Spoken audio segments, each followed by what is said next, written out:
Je ne sais pas si un jour j'arrêterai de rire avec cet évangile, mais je ne peux pas m'empêcher à l'idée de dire « Acclamons la parole de Dieu » et vous, bien pieusement, vous allez répondre « Louange à toi, Seigneur, pour cette belle parole ».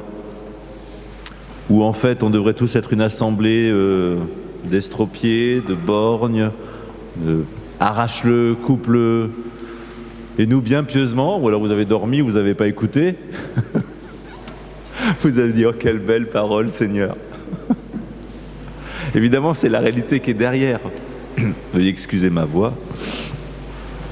C'est la réalité qui est derrière que nous acclamons. Cette réalité de la conversion, cette réalité de la pureté, cette réalité d'un chemin qui est juste.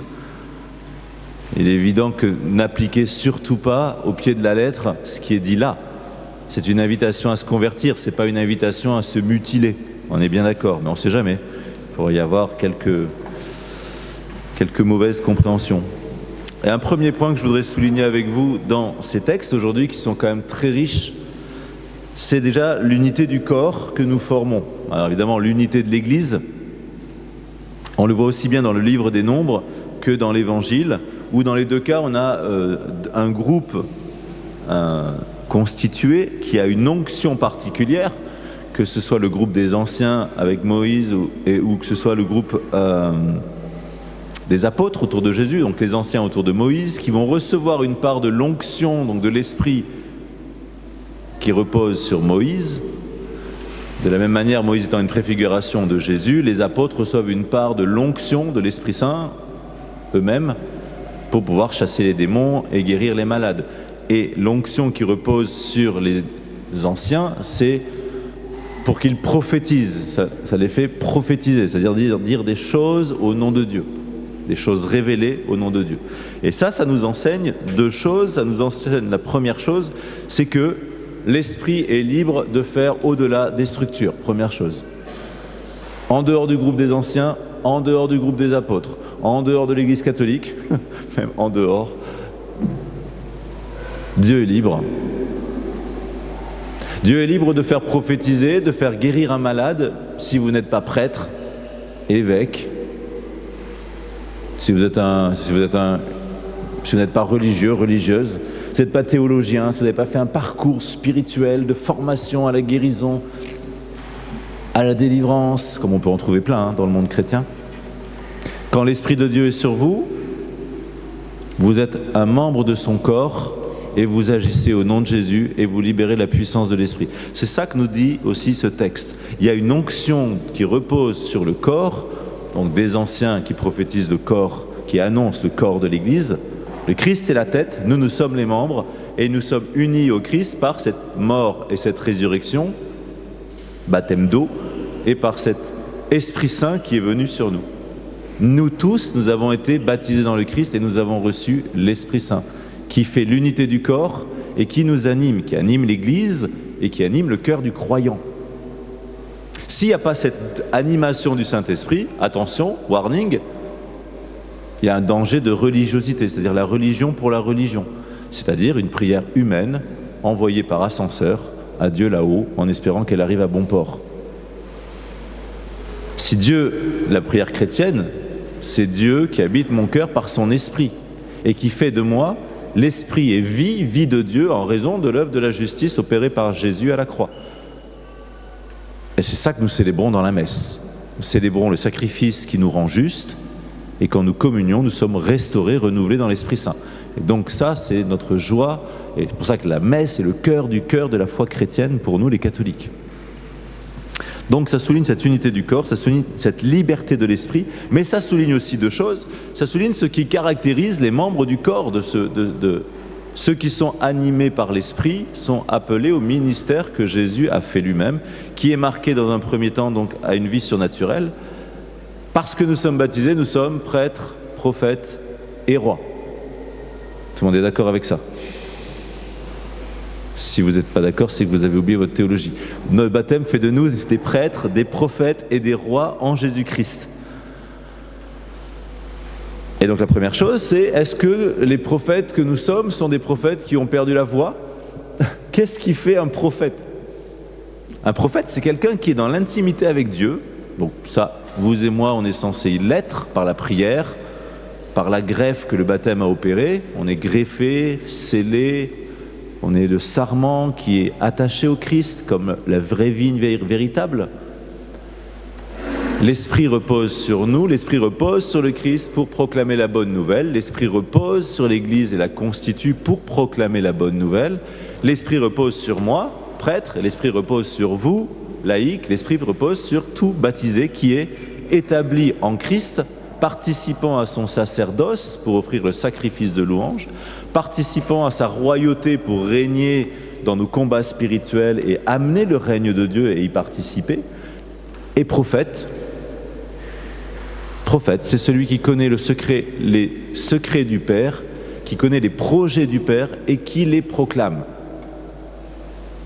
Saint Paul nous dit aspirer au don spirituel, surtout celui de prophétie. Donc première question, deuxième question ou énième question que je nous renvoie.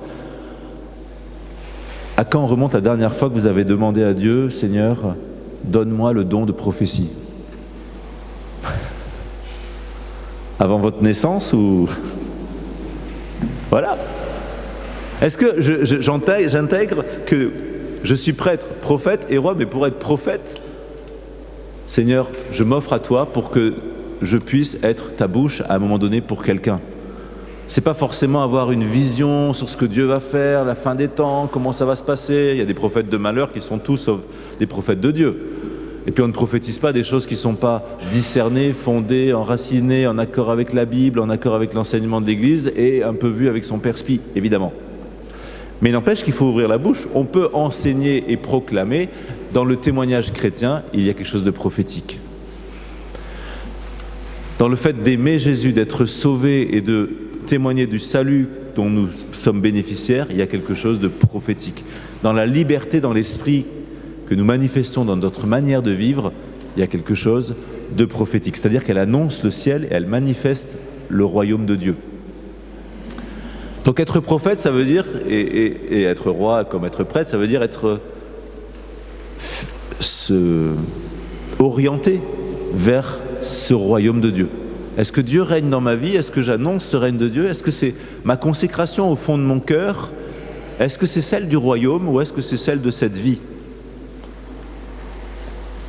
Et du coup, c'est un peu la deuxième partie qu'on entend avec l'Évangile et avec la lettre de Saint Jacques, où Saint Jacques nous fait un beau... nous met une petite gifle là. Maintenant, les riches, alors il y en a qui vont dire « oh, moi je suis pas riche ». Enfin, en France, il n'y a que des pauvres, on est bien conscient de ça. Maintenant, vous les riches, pleurez, lamentez-vous sur les malheurs qui vous attendent. Yeah, c'est le bon dimanche aujourd'hui, j'ai bien fait de venir à la messe. On a tous une richesse à la hauteur de ce que l'on reçoit. Mais il y a aussi les riches de notre orgueil. Mais là, on parle des riches. Pour le coup, Saint Jacques, il est clair, quoi. C'est l'argent. Et c'est pas l'argent qui est mauvais.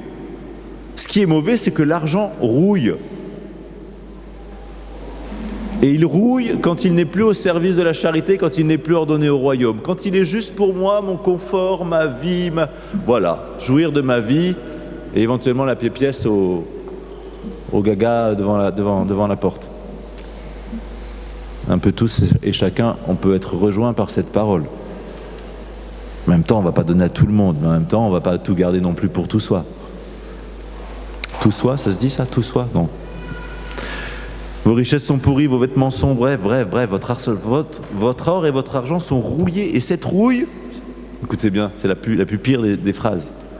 Cette rouille, donc le fait que votre argent n'ait pas servi à la croissance du royaume et aux pauvres, cette rouille sera un témoignage contre vous, elle dévorera votre chair comme un feu. Autant vous dire que ça parle de l'enfer, là. Ok. Moi, j'ai pas envie d'aller en enfer à cause de cet argent-là, donc je vais essayer de m'en servir pour le royaume de Dieu, clairement. Donc à la quête, tout à l'heure, vous avez une bonne occasion de vous racheter. Si ça fait quelques semaines que vous avez été radin, vous pouvez vous lâcher. Vous amassez des richesses. Bon, bref, on va pas... Alors qu'on est dans les derniers jours. Et si ça vous choque qu'on parle de l'argent, c'est que vraiment ça commence à beaucoup rouiller. Il faut acheter du K2R pour dérouiller cette histoire. Parce que l'argent, l'or et l'argent sont à Dieu et ils doivent être orientés. Dieu donne une libéralité, enfin avec largesse. mais pour qu'on fasse du bien autour de nous. Ça, c'est marqué dans Saint Paul. En rendant toujours grâce pour ce que l'on a, petit ou grand salaire, peu importe. C'est pas l'argent qui est mauvais, c'est l'usage qu'on peut en faire. Et donc cette manière de vivre, elle doit être en conformité avec le royaume. Donc l'argent, c'est un aspect, mais il n'y a pas que ça. Après, Jésus développe la main. Allez, ta main. La main, c'est intéressant.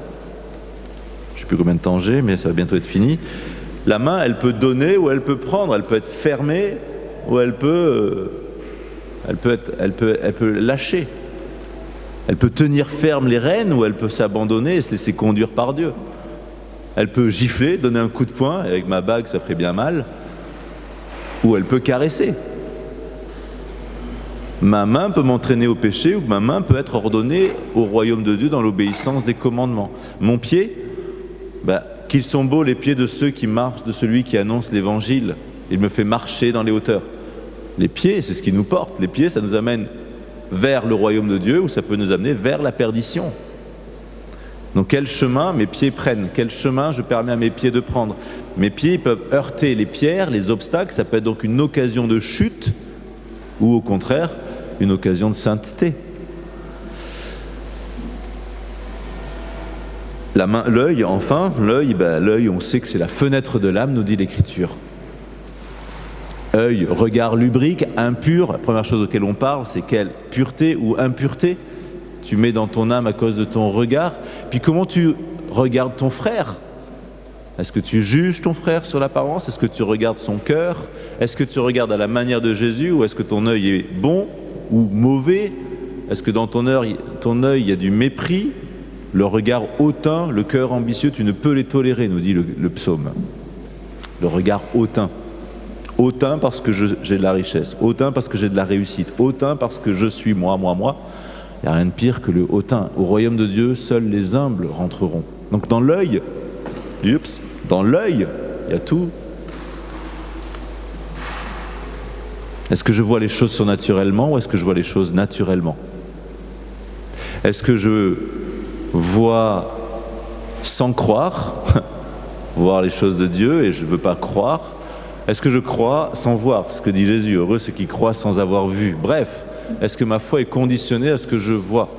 Il y a plein de choses plein de questions qu'on peut se poser et qui nous disent, est-ce que je vis vraiment comme citoyen du royaume et comme disciple du Christ? Et aujourd'hui, je trouve que la parole de Dieu, elle est là pour nous déranger et nous, dans le bon sens du terme, nous déplacer dans peut-être un affaissement ou un attiédissement ou pour qu'on puisse être en vérité, en repentance, en vérité, et dans la joie de ce que Dieu veut faire, et dans cette joie du royaume de Dieu qui appelle une consécration et un don total de nos vies et de tout ce que nous sommes.